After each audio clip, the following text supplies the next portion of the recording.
Welcome to the Common Man Football Show. My name is James Coburn, and today's episode, we're talking about the 2018 NFL free agency cycle. And specifically, we're going to be talking about running back Chris Thompson, who is going to hit free agency. And he's by far one of the most talked about backs in this free agency cycle. People are really excited about him in free agency this year from a lot of different writers and stuff I've talked to.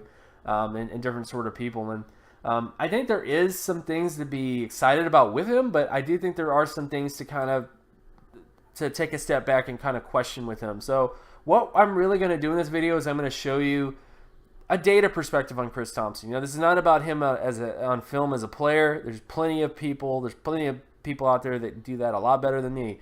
What I'm going to be showing to you today is what he looks like on paper, what that means in terms of what he looks like on paper based on the data that I have available, and also what his NFL impact has been in his career, and then, of course, what he ultimately should be valued as when it comes to free agency and those other sort of things. So all terms and definitions are going to be in the description, so I'm going to be talking about a lot of different things that I think a lot of you guys may not be familiar with if you're new to the channel. But you just go to the description, stuff will be there. I'm going to explain things as best as I can as I go through it. But we're going to cover a lot of different things.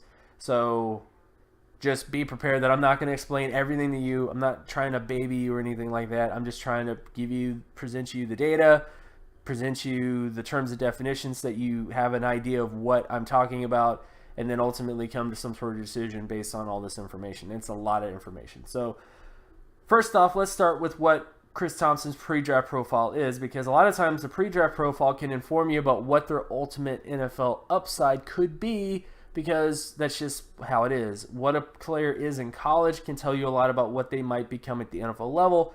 And when it comes to Chris Thompson, he had some issues in terms of his profile coming out of college. First off, he only had a 35.71 total offensive market share production score. Based on my data since the 1969 NFL draft class, he doesn't hit the All-Pro threshold, the 5-time Pro Bowl threshold, or the 3-time Pro Bowl threshold when it comes to his overall profile. So based on his production coming out of Florida State, he just did not look like a long-term starting running back or a multiple Pro Bowl or multiple All-Pro type coming out. On top of that, when you look at his athleticism data, he had a 30.65 explosive lower body strength score and a 61.91 speed score out of 100. Based on my data since the 1999 NFL draft class, that's how far back I've been able to go in terms of athleticism data at running back. When it comes to All-Pro and Pro Bowl running backs, every All-Pro and Pro Bowl running back had at least 179 or higher athleticism score, meaning that whatever running back you're talking about that was a Pro Bowl or All-Pro type, they had at least one athleticism trait that was 79 or higher. And when it comes to Chris Thompson, he didn't really have a 79 or higher athleticism trait. He definitely had above average speed, but didn't quite have above average explosiveness. And flexibility wise, he did not put up any testing to determine what his flexibility testing was. So that's kind of blank there. So for the most part, Chris Thompson did not have the production profile of a multiple All-Pro to Pro Bowl type, nor did he have the athleticism traits of a multiple All-Pro to Pro Bowl type. On top of that, when you look at his actual NFL production, so again, this chart right here looks at two different things. It looks at MSPY, which is passing yardage market share data, and OMS is offensive market share data, which is basically total offensive data. So it's receiving plus rushing versus just receiving when it comes to MSPY. And when you look at Chris Thompson, he's not really been that amazing in any one particular year. When it comes to offensive market share, you want to see 90 percentile plus.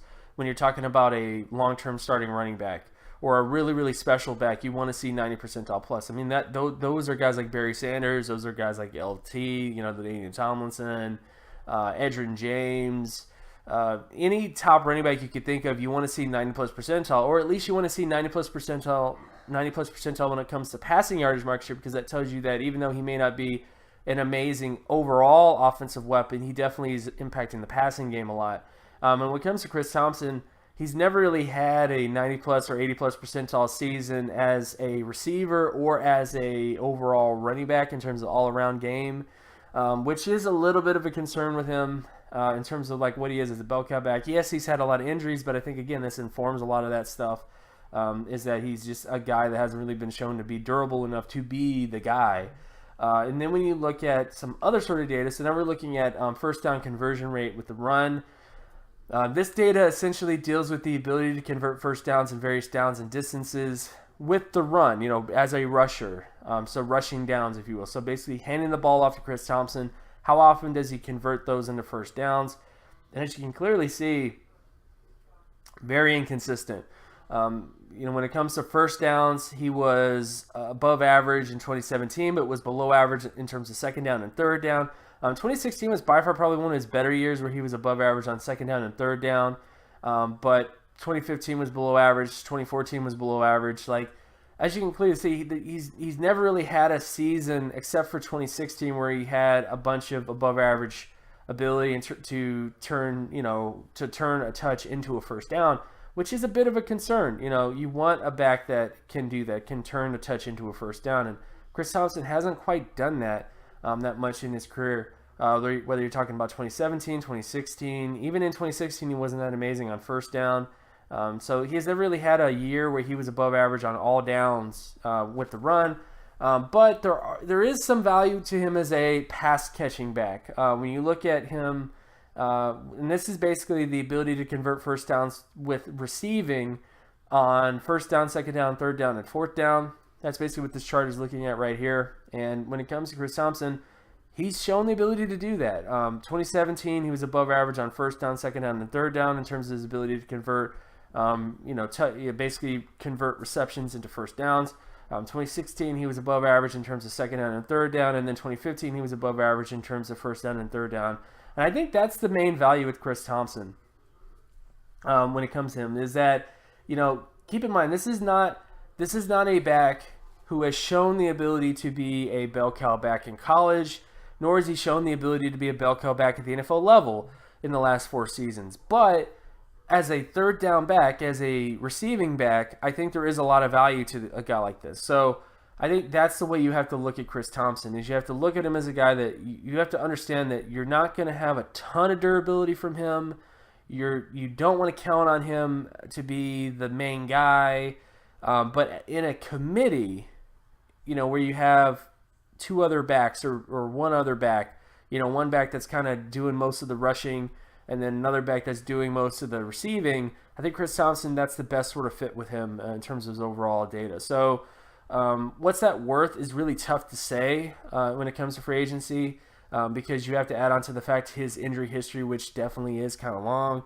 He's never really been able to give you 80-plus percentile passing yards market share. Basically, he's never been able to put up like crazy stats as a pass catching back.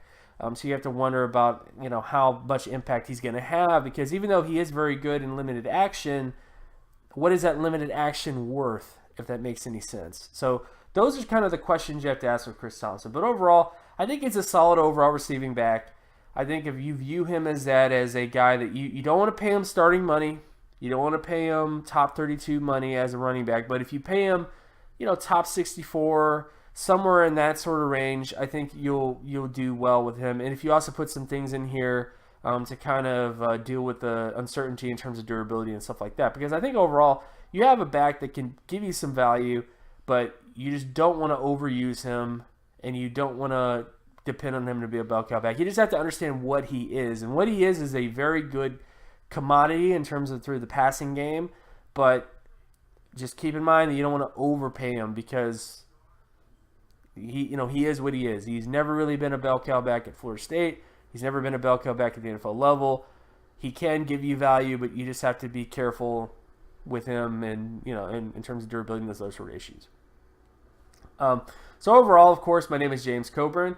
You can find my other work at draftcoburn.wordpress.com. You can also follow me on Twitter at Gymmetrics. And if you like this content and you want more content like this, be sure to leave a like and subscribe. Share this video as well with anybody that you know. Hit that notification button so that you're always reminded another video of mine drops.